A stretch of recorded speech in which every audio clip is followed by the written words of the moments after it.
জন্য ভালো করে ভেবে দেখবেন, আমরা এখানে যারা এসেছি আমরা তৃতীয় নয়নটা জাগ্রত করাবো বলে এসেছি, ওই ফুর্তি আনন্দের জন্য না। আমি দুটো ভাইজি দিমের গান গাইব, আপনারা শুনে সন্তুষ্ট হবেন। হ্যাঁ, কে আনিল রে, কোথায় ছিল রে, রাধে রাধে জপা কর, ভালো খুব হচ্ছে, এটা কীর্তন না। তথাকথিত আজকের নামে, আজকের দিনে কীর্তনের নামে একটা ব্যবসা ছাড়া কিছু নয়। আজকের দিনে কীর্তন হয় না, রাগ করবেন না ভক্তমণ্ডলী। তথাকথিত আজকের দিনে আর হরিনাম হয় না। আমরা যেটা করি, আমরা আমাদের মন গড়া একটা ব্যবসা করি। আমরা হরিবাসরে দাঁড়িয়ে চাই আপনারা অন্ধ থাকুন, আমরা সবসময় চেষ্টা করি আপনারা মূর্খ থাকুন।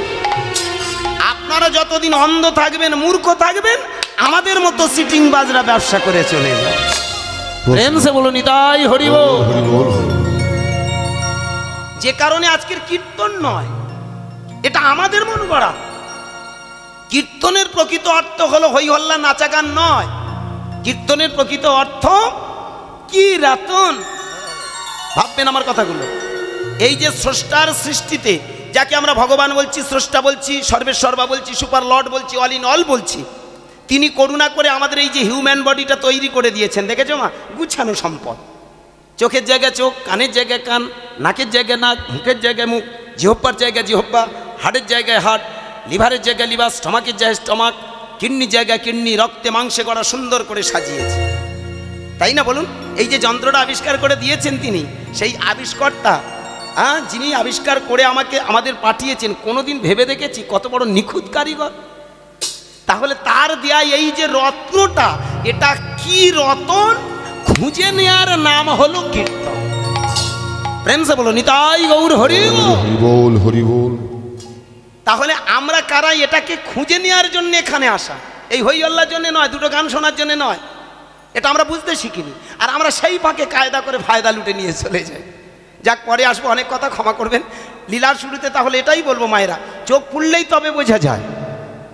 আমার সেই যে গর্গমুনির চোখটা ফুটিয়েছিল, আর ফুটিয়ে এইবার বলে চিৎকার করে বলে উঠল, এই যে শোনো, একটা কথা আপনাদের জানিয়ে দিই, এখানে আপনারা যারা যারা বসে আছেন, আমার জ্ঞানীগুণী মহান, এখানে এই বৃন্দাবনে যারা সাধকবর্গ, সাধক মার্গের মানুষ, আমার কৃষ্ণ ভগবান।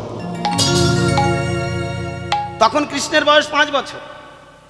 তা গর্গমুনিকে সবাই বলছে, এই যে তুমি তো বললে তাকে ভগবান বলে আখ্যা দিচ্ছ, তা তুমি এক কাজ করো দেখি, একটা সভা করে সেই জায়গায় তোমার ওই কৃষ্ণকে ডেকে নিয়ে এসে ওই সিদ্ধান্ত দাও তো। একটা চরম একটা পর্যায়ে দাঁড় করিয়ে দেবো আমরা, সেই জায়গায় সিদ্ধান্ত দিক উনি ভগবান। মানে এটাই তারা বলতে চায় যে আমরা পরীক্ষা নেব উনি সত্যিকারের ভগবানকে। বেশ, আস্তে আস্তে এই কথাটা শুনেই তো আমার গর্গমুনি বললেন, আচ্ছা বেশ, তাই যদি হয়ে থাকে তাহলে নিশ্চয়ই আপনারা এখানে বসুন।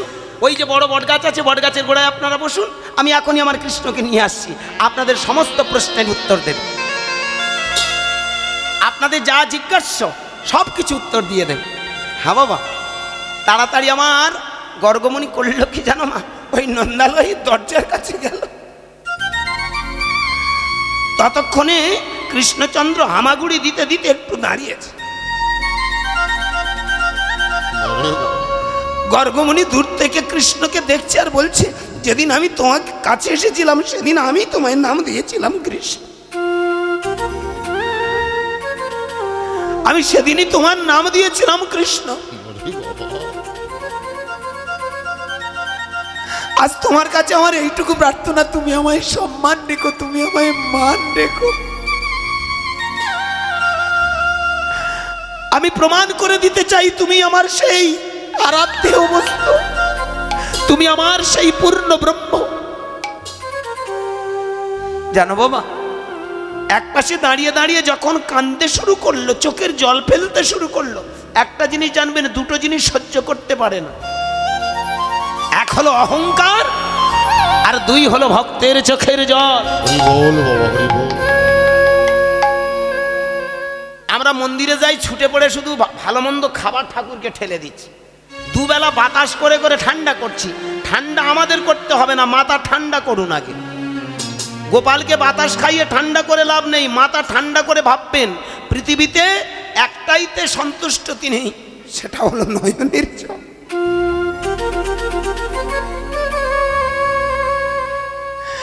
নয়নের জল ফেলতে ফেলতে যখন আমার সেই গর্গমণি এক পাশে দাঁড়িয়ে আছে, 5 বছরের কৃষ্ণ ধীরে ধীরে কাছে এসে জিজ্ঞাসা করছে, কি গো তুমি কাঁদছো কেন গো? কৃষ্ণ রে, আজ আমি এসেছিলাম তোর কাছে, কেন জানিস?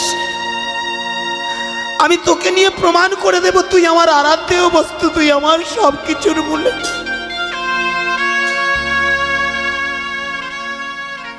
ছোট্ট কৃষ্ণ আস্তে আস্তে এসে গর্গমণির হাতটা চেপে ধরে বলে বলল, ঠিক আছে তাই হোক,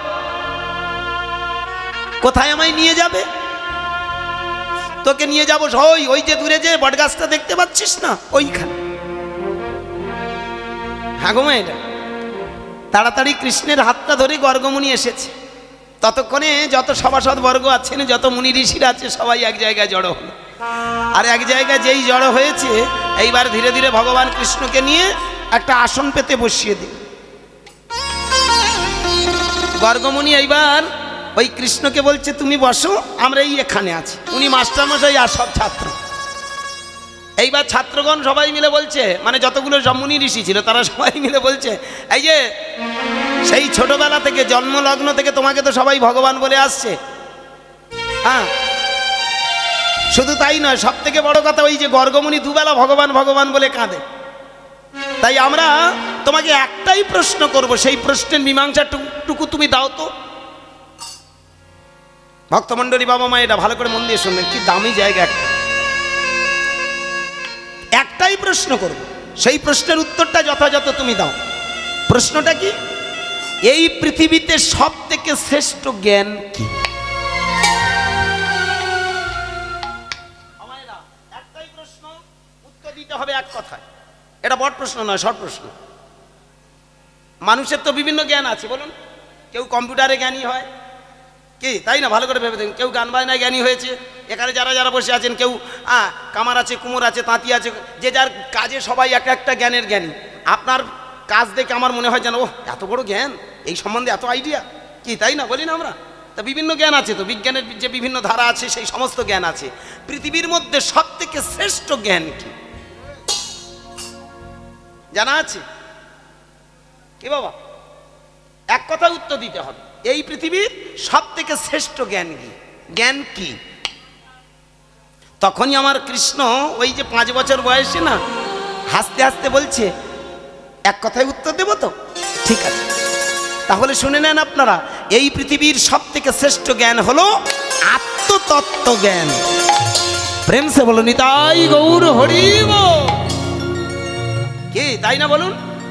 এই পৃথিবীতে যে নিজেকে জেনেছে, আমি কে, কোথায় ছিলাম, কোথায় এলাম, কোথায় যাব, এর থেকে বড় জ্ঞান আর কিছু নেই।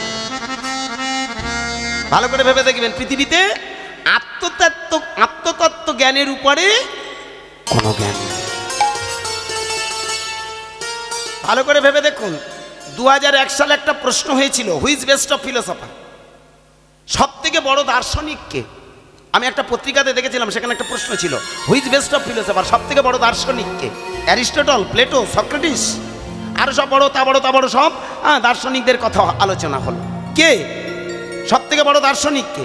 সেই জায়গায় দাঁড়িয়ে সবাই এক বাক্যে চিৎকার করে বললেন, best of philosopher in the world Ramakrishna Paramahamsadev. ভাবুন, সব থেকে বড় দার্শনিক রামকৃষ্ণ পরমহংসদেব। আজকের ভালো করে ভেবে দেখো তো বাবা মায়েরা, আমা যে ছেলেটা কোনোদিন লেখাপড়া শেখেনি, স্কুল কলেজে ধার ধরেনি, বসে বসে মা মা বলে কেঁদে গেছে, ওই মন্দিরের দরজা দাঁড়িয়ে শুধু মা মা বলে কাঁদত। আরে মা, আমি পড়াশোনা জানি না, লেখাপড়া জানি না বলে তুই আমায় একটু দয়া করবি না, কৃপা করবি না? আমি এইটুকু জেনেছি, এখানে পড়াশোনা শিখলে অহংকার জাগে, এখানে লেখাপড়া, আমি ব্রাহ্মণ সন্তান, আমি লেখাপড়া শিখবো, লেখাপড়া শিখে আমি মন্ত্রতন্ত্র শিখে চাল কলার জন্য আমি কাঙাল নই। আমাকে তুই সেই জ্ঞান দে মা, আমি যেন সেই জ্ঞানের জ্ঞানী হতে পারি। আমার বাবা মায়েরা এখানে যারা বসে আছেন, ভেবে দেখবেন, যারা চোখের জল দিয়ে সাধন ভজন করে, নয়নের জলটাকে সার করে, দেখবেন তারাই হলো প্রকৃত আত্মতত্ত্ব জ্ঞানের জ্ঞানী হয়। আজকের ভেবে দেখবেন সেই রামকৃষ্ণ পরমহংসদেব, তার যে রসামৃত প্রত্যেকটা কথা কত অমূল্য, কি বাবা তাই না বলুন? যেটাকে একটা গ্রন্থ হিসাবে আমরা পেয়েছি, এটা আমরা বড় ভাগ্যবান। আজকে সারা ওয়ার্ল্ডে এখানে অনেক মানুষ আছেন যারা রামকৃষ্ণ বিবেকানন্দের আদর্শে চলেন। আমি তাদের চরণে কোটি কোটি প্রণাম জানাই, তাদেরকে স্যালুট করি। ভেবে দেখবেন রামকৃষ্ণ পরমহংসদেব আর আমার নরেন বিবেকানন্দ সারা পৃথিবীতে একটা রেভলিউশন ঘটিয়ে গেছে, একটা বিপ্লব ঘটিয়ে দিয়ে গেছে, ভক্তির বিপ্লব। সেইখানে দাঁড়িয়ে ভালো করে ভেবে দেখুন, best of philosopher in the world Ramakrishna Paramahamsadev. কেন? রামকৃষ্ণ ঠাকুর হলো আত্মতত্ত্ব জ্ঞানের পূর্ণ জ্ঞানী। এই জন্যে ভগবান কৃষ্ণ কেন বলা হতো জানেন? যার ভিতরে ছিল পূর্ণ জ্ঞান। এই জন্য ঐশ্বর্য মানে দৈব শক্তি, বীর্য মানে বীরত্ব। দেখেছেন কুরুক্ষেত্রের মাঠে যুদ্ধ হয়েছিল। এখন যদি একটা মন্ত্রী যায় রাস্তা দিয়ে, তার সামনে গোটা কত, ভালো করে ভেবে দেখুন, একটা মন্ত্রী যদি রাস্তা দিয়ে গাড়ি নিয়ে যায়, তার সামনে গোটা কত গার্ড থাকে, পিছনে গার্ড, বাম দিকে ডান দিকে, কি কায়দা! যদি কেউ ফুটুস করে মেরে দেয়, দেখেছেন? একটা বীর, ভালো করে ভেবে দেখবেন, একজন সমাজের ধারক বাহক, সে রাস্তা দিয়ে যাবে, তার রক্ষা করার জন্য 30, 40, 50, 100 গাছ। ভগবানকে রক্ষা করার জন্য কুরুক্ষেত্রের মাঠে কে ছিল? এটা বোঝার আছে। আরো বরং তিনি রক্ষা করেছেন অর্জুনকে। এই জন্য ভালো করে ভেবে দেখবেন, বীর্য মানে কি? বীর্য মানে বীরত্ব, যার ভিতরে বল, বীর্য, শৌর্য শক্তি আছে। তাহলে ভগবান কৃষ্ণ হলো সেই ব্যক্তি, কুরুক্ষেত্রের মাঠেও দাঁড়িয়ে চিৎকার করে দেখিয়ে দিয়েছিল, আমি সেই। তাহলে ঐশ্বর্য গেল, বীর্য গেল, শ্রী, তার মতো সুন্দর পৃথিবীতে আর নেই। ভেবে দেখবেন, তিনি বাইরে শুধু সুন্দর নয়, তাকান কৃষ্ণের দিকে তাকালে মন ভরে যায়, তাই না বলুন না? কালোর ভিতর দিয়ে যেন পৃথিবীটাকে আলো করে রেখেছে, এমনকি তার ভিতরটাও ছিল তেমন কালো নয় গো, ভিতরটা ছিল আলোকময়। তিনি মানুষগণকে দেখিয়ে দিয়েছিল ধর্ম মানে সবাই বাঁচব। দেখেছেন গললগ্নিকৃতবাসে গিয়ে আমার দুর্যোধনের কাছে হাত জোড় করে কৃতাঞ্জলি পুটে বলেছিল, বেহাই 5টা গ্রাম দাও, সবাই খাক না, সবাই আনন্দে থাক। এই দেখো না, তোমরা তো একই রক্তের রক্ত, বিচিত্র বীর্যের 2টো ছেলে, একটা হলো কুরু, একটা হলো পাণ্ডু। তাহলে এক রক্তের রক্ত তোমরা, ওরা 100 গাছা আর ওরা 5 গাছা, কি মা তাই তো? কৌরবরা 100 গাছা, ছোট করে, এরা 5 গাছা। তাহলে এখানে প্রমাণ হচ্ছে ওদের সংখ্যা বেশি, যে কারণে সংখ্যা যাদের বেশি তাদের একটু দলবল বেশি হয়, একটু শক্তি বেশি হয়। সমস্ত কিছু গ্রাস করে রেখেছিল আমার দুর্যোধন। ভগবান কৃষ্ণচন্দ্র গললগ্নিকৃতবাসে গিয়ে সেখানে দাঁড়িয়ে বলল, বেহাই তুমি এক কাজ করো, তোমরা তো একই রক্তের রক্ত, একই বংশধর, তাই 5টা গ্রাম তুমি 5 ভাইকে দিয়ে দাও। ইন্দ্রপ্রস্থ, তিলপ্রস্থ, মার্তণ্ড, বর্ণাবত, এতানি চিত্রগ্রাম, পঞ্চমে হস্তিনাপুর, এই 5টা গ্রাম তুমি দিয়ে দাও। ভালো করে ভেবে দেখুন, ধর্ম মানে আমরা যেটা বুঝি কৃষ্ণের ধর্ম সেটা নয়। ভালো করে মন দিয়ে শুনবেন, যেটা কৃষ্ণের কথা ছিল সেই কথাগুলো আমরা অপব্যাখ্যা করেছি। ভগবান কৃষ্ণের ধর্ম মানে কি? আমরা ধর্ম বলতে কি বুঝি? কেউ যদি মালা পরেছে, তিলক নিয়েছে, চৈতন্য রেখেছে, নিরামিষ খেয়েছে, বলে ওই ধার্মিক। কিন্তু ভগবান কৃষ্ণ বললেন না, ডিউটি মানুষকে বিউটি করে, ডিউটি মানুষকে বিউটি করে। যার ভিতরে আছে সততা, যে সৎ, যে সত্যবাদী, যে জিতেন্দ্রীয়, যে নিজেকে একটা সাধন মার্গে পৌঁছে নিয়েছে, মানব জীবনটাকে সুন্দরভাবে গুছিয়ে নিয়েছে, সেই হলো সাধু, আর সেই হলো ধার্মিক। কি আমার কথা একটু বোঝা গেল? অথচ আমরা ধার্মিক বলতে কাদের বোঝাই? ধার্মিক মানে কে কত বড় চৈতন্য রেখেছে, কে কত নিরামিষ খাচ্ছে, কে কত মঠ মন্দিরে দৌড়াচ্ছে। দেখেছেন ব্যাখ্যাটা কত বড় অপব্যাখ্যা হয়ে গেছে। ধর্ম মানে সেই ব্যক্তি, ধার্মিক মানে তাদের বলা হয় যিনি সত্য ন্যায় নীতির পথে থাকেন, যিনি প্রকৃত সত্য আদর্শের পথে থাকেন, যিনি কর্মের জায়গায় বিন্দুমাত্র গাফিলতি করেন না। এই পৃথিবীতে আমরা যে যা কর্ম করি সেই জায়গায় দাঁড়িয়ে যদি আপনি সত্যবাদী হন, আপনি যদি সেই কর্মের জায়গাটা সঠিকভাবে চলেন, তাহলে জানবেন আপনি ধার্মিক। আমার ভগবান কৃষ্ণ সেইখানে বললেন সেই ধর্মের জায়গাটা আজকের শেষ হয়ে গেছে। কারণ একটাই কারণে, রাজা দুর্যোধনও মানুষ, আমার এদিকে পাণ্ডুরাও মানুষ, তাহলে একজন ভালো মন্দ খাবে, একজন খেতে পাবে না, এটা কোন ধর্ম? এইখানে দাঁড়িয়ে গলায় কাপড় দিয়ে কৃষ্ণচন্দ্র গিয়ে বললেন 5টা গ্রাম চাই। কি কি? ইন্দ্রপ্রস্থ, তিলপ্রস্থ, মার্তণ্ড, বারণাবত, এতানি চতুর্গ্রাম, পঞ্চমে হস্তিনাপ। তাই না? 5টা গ্রাম যেই চাইলো, সঙ্গে সঙ্গে রাজা দুর্যোধন চিৎকার করে বলে উঠল, শোনো, শুচাগ্রেণ শুতিগ্নেন বিদ্ধতে যা চমেদিনী তদারধাং নৈব তদামি বিনা যুদ্ধে ন কেশব। হে কেশব, যুদ্ধ না করে একটা সূচের ডগার মাটিও আমি দিতে না।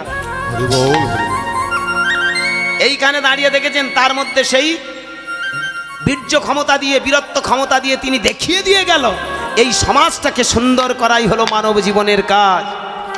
তাই নিজের ভিতরটাও ছিল সুন্দর, সমাজটাকেও তিনি সুন্দর করে গুছিয়ে রেখেছিলেন। তাই তো ভগবান বলা হয় নাকি? বোঝা গেল একটু একটু? তাহলে ঐশ্বর্য, বীর্য, শ্রী, জ্ঞান, যশ, বৈরাগ্য, তার মধ্যে যশশ্রী বেশ দেখেছেন, সারা বিশ্ব ব্রহ্মাণ্ডে কৃষ্ণ। ভালো করে ভেবে দেখুন, তার মতো বৈরাগ্যের মানুষ নেই পৃথিবী। তিনি সব কিছু উজাড় করে দিয়েছিলেন মানুষের জন্যে। যাকে যে কথাটা এখন ভালো করে ভেবে দেখবেন, সেই মানুষটা তিনি বললেন, এটা ভারত ভূমি, আর এই ভারত ভূমির মাটিতে একজন করে মহামানব আসেন। কখন আসেন? যখন ধর্মের অবক্ষয় হয়, যখন ধর্ম মানে কি, মানুষ কর্ম থেকে যখন বিচ্যুত হয়, সত্য থেকে হারিয়ে ফেলে, সত্যটাকে হারিয়ে ফেলে অন্যায়ের পথ ধরে নিজেকে ভালো রেখে অপরকে শোষণ করে যায়, তখনই যে সমাজটা বিশৃঙ্খলার সৃষ্টি হয়, সেই জায়গায় দাঁড়িয়ে একজন করে মহামানব আসেন।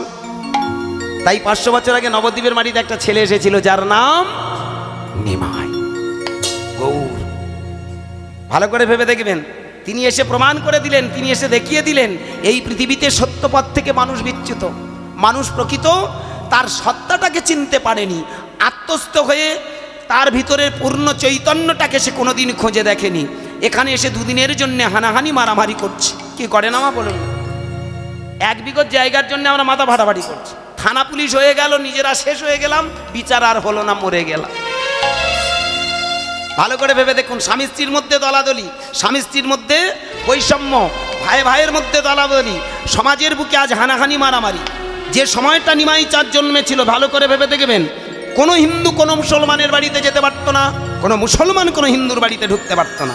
কত বড় অবস্থা ছিল! রাতে বিপদ, একটা মুসলমানের বাড়িতে বিপদ, কোনো হিন্দু যেতে পারত না।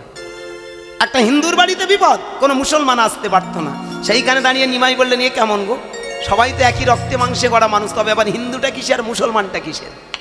সব থেকে বড় কথা, আর একটা অপসংস্কৃতি, এক রাস্তা দিয়ে ব্রাহ্মণ যাবে, ওই রাস্তা দিয়ে অন্য কোনো ছোট জাত যেতে পারে।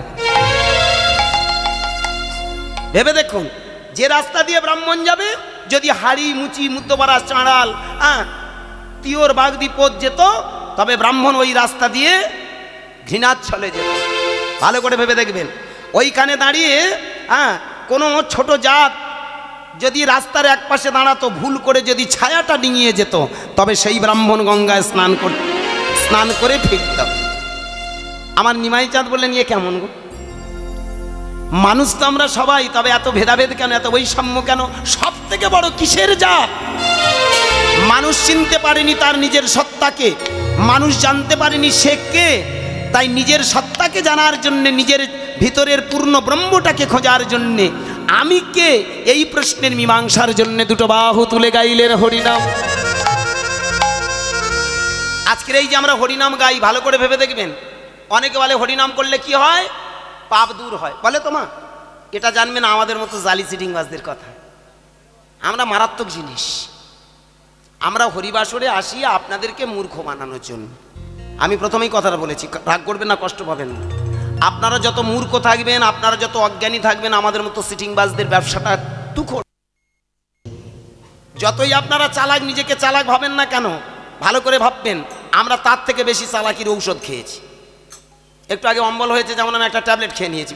হ্যাঁ গো মা, ভাত খেয়েই সঙ্গে সঙ্গে বেরিয়েছি। বউটার বলেছি, একটু তাড়াতাড়ি দুটো রেঁধে দাও দেখিনি। এই যেটা খেলাম ওটা অন্য কিছু না, এটা ডাইজিন ট্যাবলেট বাবা, মিথ্যে কথা নয়। হরে কৃষ্ণ। হ্যাঁ গো, হ্যাঁ গো, ভালো করে ভেবে দেখেন, দুটো ভাত খেয়ে সঙ্গে সঙ্গে এখানে এসেছি। এসেই যে হারে বৃষ্টি হলো, কিছু করার নেই, আধা ঘন্টা বসে আছি ওই পাশে গো, কোনো রসমাতেই ভিতরে ঢুকতে পারছি না। লাস্টে বাবাকে ফোন করলাম, বাবা ঠাকুর আপনারা একটু দয়া করে আমাদেরকে একটু কি করার আছে বিধি ব্যবস্থা করুন। এখান থেকে অটো পাঠিয়ে দিল, অটো করে চলে আসলাম। এসেই সঙ্গে সঙ্গে যে বাবুর বাড়িতে এসেছি, বাবু জানেন, এসে সঙ্গে সঙ্গে বাবা কি খেতে দেবো, আমি বলি বাবা খাওয়া পরে হবে, গানের শেষে ভাবা যাবে, এখন আমাদের স্টেজ আগে। আংমাং করে চলে আসলাম। যাক ভক্তমণ্ডলী, হ্যাঁ গো মায়েরা, ভেবে দেখবেন এই যেমন আর কী করবো, ওই সঙ্গে সঙ্গে একটু দেখি পট করে একটা অম্বল হয়ে গেল, একটা ডাইজিন মেরে দিলাম, কারণ 4 ঘন্টা তখন চেল্লামিলি করতে হবে রে বাবা, নি তাই গৌর হরি বল হরি বল। যাই হোক একটা ট্যাবলেট খেয়ে নিলাম। ভালো করে ভেবে দেখি না, আমরা চালাকি, আপনারা যতই চালাক ভাবুন না কেন, তার থেকে চালাক আমরা বেশি। হ্যাঁ, রাগ করবেন না ভক্তমণ্ডলী, আমরা সবসময় মানুষকে অন্ধ বানানোর চেষ্টা করি। এই হরিবাসরে দাঁড়িয়ে ভালো করে ভেবে দেখবেন, আপনারা মনে করেন যে যত বেশি সুরের গায়ক হবে সেই কীর্তনিয়া সেরা না, কীর্তনিয়া তাদের বলা হবে যাদের ভিতরে আত্মতত্ত্ব জ্ঞান আছে। আর আজকের এই হরিবাসরে আমরা সবাই উপস্থিত হয়েছি সেই আত্মতত্ত্ব জ্ঞানের জন্য। ভালো করে ভেবে দেখবেন, এই যে হরিনাম করলে পাপ ক্ষয় হয় না, এটা মূর্খদের কথা। খুব কাঁচা কথা বলি, ক্ষমা করবে। যারা বলে হরিনাম করলে পাপ ক্ষয় হয়, তাদেরকে একটু জিজ্ঞাসা করে দেখুন তো, হ্যাঁ বাবা পাপ যদি ক্ষয় হবে তাহলে এই পৃথিবীতে আমরা তো শান্তিতে থাকার কথা, বলো মা। শেষ পর্যন্ত কেন এত গাঁটের ব্যথা হবে, কেন এত চোখের ব্যায়াম হবে, কেন এটা সেটা যন্ত্রণা ব্যাধি হবে? প্রশ্ন। পাপ যদি ক্ষয় হয়ে যাবে বলুন না মা, তাহলে তো শান্তি পাবো। কেন এত ব্যায়াম হচ্ছে বুড়ো বয়সে বলুন না? পাপ ক্ষয় হওয়া মানে, এই হরিনাম শুনছি মানে পাপ ক্ষয় হচ্ছে, পাপ ক্ষয় হওয়া মানে তো শান্তি পাওয়ার কথা। শান্তিতে আছেন কি? প্রশ্ন। সোজা হয়ে বসতে গেলে মাথা খারাপ হয়ে যাচ্ছে, তাকাতে গেলে ঝাপসা দেখছি। হ্যাঁ, তাহলে আমার সব পাপের ফল যদি আমরা ভোগ করি বলুন না কি বাবা, তাই না? তাহলে পাপটা ক্ষয় হলো কোথায়? আসলে বিষয়টা কি জানেন, আপনাদের এইভাবে টুপি পরিয়ে তো আমাদের ইনকাম করতে হবে। প্রশ্ন। আমরা আবেগে ফেলে দিই, যাতে করে আপনারা আবেগে পড়ে নস্টালজি হয়ে যাবেন, আর সেই সুযোগে আমরা সুরসুর করে পকেট ফাঁকা করে চলে যাব। আমরা মারাত্মক জিনিস। এই যে 60, 70, 80, 90, 1 লাখ 1,20,000 উঠেছে, ওই এবছরে মোটামুটি 2025 সালে 26 সাল পর্যন্ত 1.5 লাখ হয়ে যাবে, অসুবিধা নেই। প্রশ্ন। 4টে রবীন্দ্রসঙ্গীত, 2টো ভাটিয়ালি, গোটা কতক ভাওয়াইয়া, হ্যান ত্যান গান শুনে মানুষকে মুগ্ধ করে 3 ঘন্টায় 60, 70, 80, 1 লাখ। আমরা কি জিনিস? প্রশ্ন। ভাগ্যিস নিমাই চাঁদ এই সময় যদি বেঁচে থাকতো একটা ভালো টাকা কামিয়ে নিত। কালকেরই ফোন করেছিলাম রাত্রে, গানে থেকে গিয়ে আমি বলি বাবা ঠাকুর তুমি, হ্যালো নিমাই চাঁদ বলছো? আমি বলি হ্যাঁ, আমি গুরুদাস বলছি, ছোটোখাটো একটা চিটিংবাজ। তা নিমাই চাঁদ বলছে হ্যাঁ বলো বাবা তোমার কি হয়েছে? আমি বলি বাবা তা তুমি সেই তো চলে গেলে 48 বছর বয়সে, তোমার তো পৃথিবী ছাড়া করে দিয়েছি আমরা, আর একবার নেমে এসো, একবার নেমে এসে অন্তত একটু কীর্তন করে আর একটু কিছু টাকা কামিয়ে নাও, অন্তত এসি রুমে দিন কত তো সুখে থাকতে পারবে। বললেন না আজ যাবো না, যা পারিস তোরা করে খা। হরি বল হরি বল। বাবা মিথ্যে কথা না, আমার নিমাই চাঁদ আর আসবে না। আমাদের যা কীর্তি কেলেঙ্কারি দেখে, রাগ করবেন না। এখনকার দিনে আমরা যারা কীর্তনিয়ারা কিভাবে আবেগে ফেলে দিই, মা মালা পড়বে জানো মা, মালা না পড়লে দেহ শুদ্ধি হয় না, ভালো কথা। মালা পড়বে, তুলসী গাছ, আর এক কাজ করবে নিরামিষ খাবে, ভালো কথা, সেরা শরীর ভালো থাকে। আর তোমরা এক কাজ করবে, স্নান করার সময় হ্যাঁ জলে নেমে স্নান টান করে ওই ভিজে কাপড়ে এসে তুলসী গাছে জল দেবে জানো মা, 5-6 পাক খাবে। আচ্ছা, কারণ একবার দুবার নয়, 12-5 পাক খাবে। মানে আপনারা যত পাক খাবেন ভালো করে ভাবেন, তত মাথা ঘুরপাক খাবে তো। হ্যাঁ, আর এই পাক খা নিয়ে আমাদের আবার কীর্তনিয়াদের মধ্যে পাকাপাকির গল্প আছে। 30,000 টাকার কীর্তনিয়া, সেদিন দেখি এ কথাগুলো না বলে আর থাকতে পারি। 30,000 টাকার কীর্তনিয়া উঠে দাঁড়িয়ে বলছে, বলে 5 বার পাক খেয়ে তুলসী গাছে জল দেবে। পট করে 40,000 টাকার কীর্তনিয়া তারপরে উঠে বলছে ও শালা ভুল বলেছে, ওটা 5 বার নয়, ওটা 7 বার। 40,000। এবার যে বেশি টাকা নিচ্ছে তার দাম বেশি। কি বাবা বলুন, আমি যে কথাটা বলে যাবো আমার পরে যিনি আসবেন সে তো আর যে কথাটা বলবে আমার থেকে তার দাম বেশি, তার থেকে আরো যে বেশি নেবে তার দাম বেশি, তার থেকে আরো বেশি যে দাম নেবে তার দাম বেশি। এবার কলটা কোথায়? 30,000 টাকার কীর্তনিয়া বলে গেল 5 বার পাক খেয়ে জল দেবে, দিলে ভগবান দর্শন হবে। ও মা, তারপরে 40,000 টাকার কীর্তনিয়া উঠে বলে শালা ভুল বলে গেছে। কারণ আমরা সব ল্যাং, বর্তমান দিনে কীর্তন তো নয়, ল্যাং মারামারি কারবার। আমি বড় হব, আমি বড় হব, তাই না? এবার সেই জায়গায় দাঁড়িয়ে বললো কি না ওটা 5 বার নয় 7 বার, ব্যাস 2 বার বেড়ে গেল, ভালো কথা। হ্যাঁ, তারপরে যিনি কীর্তনিয়া উঠলেন 80,000 টাকার কীর্তনিয়া উঠে বললেন ওরা ভুল বলেছে, ওটা 9 বার, ব্যাস ছিল 5 বার হয়ে গেল 7 বার। তারপরে উনি উঠে বললেন 9 বার। কেন? মানুষের এই পাক খেলে নববিধা ভক্তি জন্মায়। শ্রবণে কীর্তন শরণ পদ সেবন বন্দন অর্চন দাস সক্ষ আত্মা নিবেদন। যে 5 বার বলেছে সে কি উত্তর কি বলে গেল জানো? তোমার এই পঞ্চদেহের পঞ্চভূতের দেহটা শুদ্ধ হওয়ার জন্য স্নান। যে 7 বার বলে গেল সে কি বলে গেল জানো মা? আসতে সে বলে গেল এই যে মনে রেখো, এই 7 বার ঘুরপাক খাওয়ার একটাই কারণ, পঞ্চতত্ত্বের আশীর্বাদ আর রাধা কৃষ্ণের কৃপা। পঞ্চতত্ত্ব মানে কি? 5টা, নিমাই, নিতাই, অদ্বৈত, গদাধর, শিবাস আর রাধা কৃষ্ণ। বুঝতে পারছেন কি কায়দার ব্যাখ্যা? ফায়দা লোটার জন্য। হরি বল। হ্যাঁ গো মা, ভেবে দেখবেন হ্যাঁ ব্যাখ্যাটা কিরকম কায়দায়। 7 বার মানে পঞ্চতত্ত্বের কৃপা হবে, রাধা কৃষ্ণের কৃপা হবে। এইবার 9 এসে সে বললো 9 পাক খেলে কি হবে? নববিধা ভক্তি। এইবার 1,20,000 টাকা উঠেছে, সে সব শুনেছে জানেন, কারণ শ্রোতার মুখে শুনে ফেলেছে। একজন বলে গেছে 5 বার, একজন বলেছে 7 বার, একজন বলেছে 9 বার। উনি উঠে বললেন না, ওই 5 বার নয়, 7 বার নয়, 9 বার নয়, ওটা 14 বার পাক খেতে হবে। আচ্ছা, মানে আপনাদের 14 গোষ্ঠী কি করে পাক খাওয়াতে হয় সেটা আঙ্গার মতো জিনিসটাই জানে। প্রশ্ন এখানেই প্রশ্ন, কেন 14 পঙ্গু? তাহলে আর 14 ভুবন তোমাকে ঘুরতে হবে। ব্যাস, ব্যাখ্যাটা কোথায় দাঁড় করাচ্ছেন বুঝতে? শুধু লজিক। কিন্তু ভালো করে ভেবে দেখবেন ভক্তমণ্ডলী, আমার নিমাই চাঁদের এই কথা নয় 14 বার পাক খাবে। ভালো করে ভেবে দেখুন কি শেখাচ্ছে। 14 বার যদি পাক খাও, ওই জলে স্নান করে এসে 14 বার পাক খেয়ে যদি জল দাও, দেখবে ভগবান দর্শন হবে। আমি একটা প্রশ্ন করে এখানে রেখে যাই, যে শালারা বলবে যে ভগবান দর্শন হয়, ওই শালাগার আগে জিজ্ঞাসা করবেন তুই দেখেছিস? এখানে প্রশ্ন,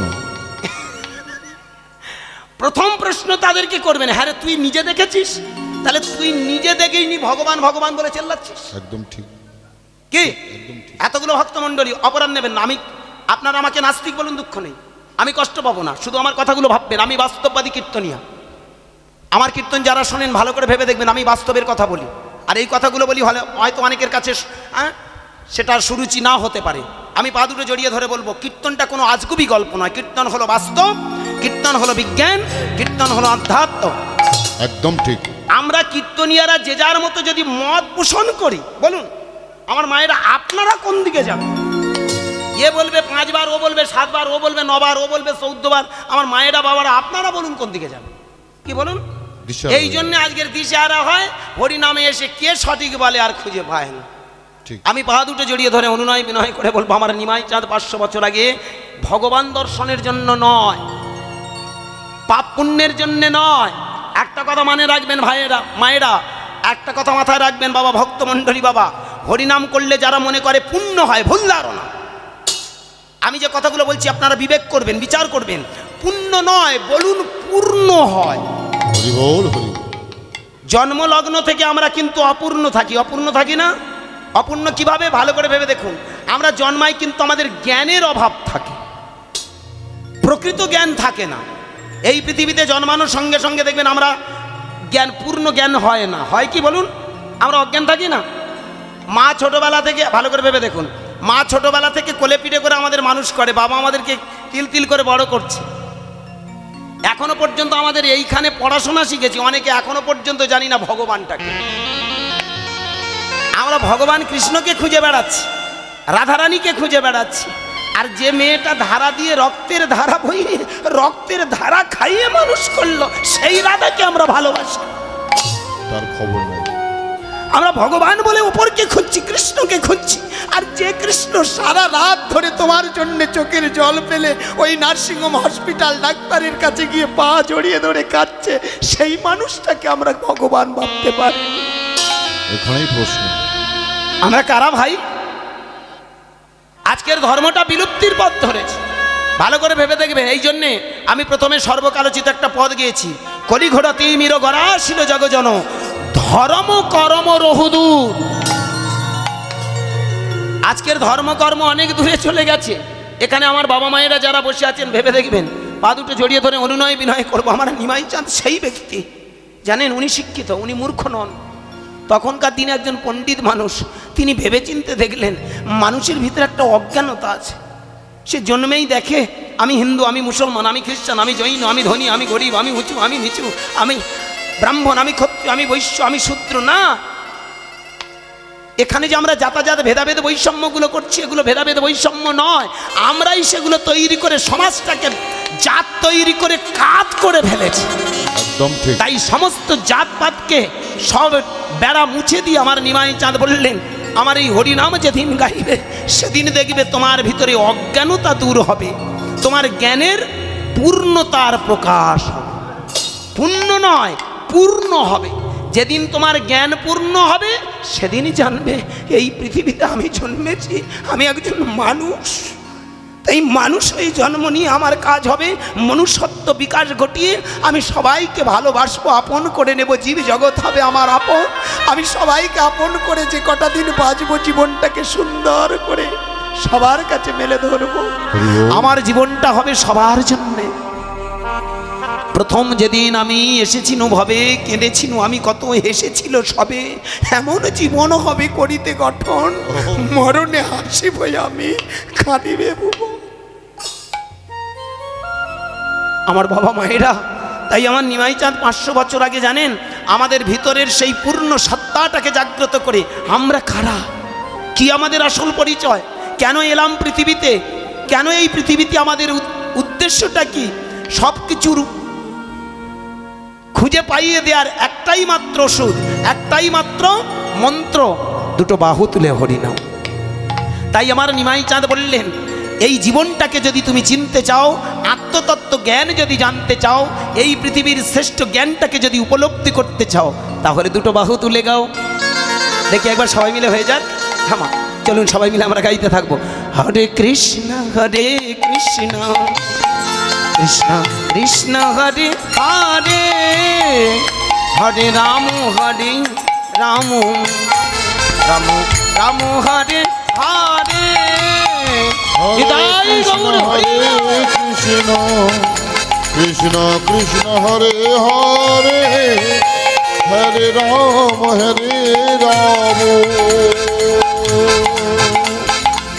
রাম রাম হরে হরে। হরে কৃষ্ণ কৃষ্ণ কৃষ্ণ কৃষ্ণ হরে হরে, হরে রাম রাম রাম রাম হরে হরে। হরে কৃষ্ণ হরে কৃষ্ণ কৃষ্ণ কৃষ্ণ হরে হরে, হরে রাম রাম রাম হরে হরে। হরে কৃষ্ণ কৃষ্ণ কৃষ্ণ হরে হরে, হরে রাম রাম রাম রাম হরে হরে। হরে কৃষ্ণ কৃষ্ণ কৃষ্ণ হরে হরে, হরে রাম রাম রাম হরে হরে। হরে কৃষ্ণ কৃষ্ণ কৃষ্ণ কৃষ্ণ হরে হরে, হরে রাম রাম রাম হরে হরে। হরি বল হরি হরি।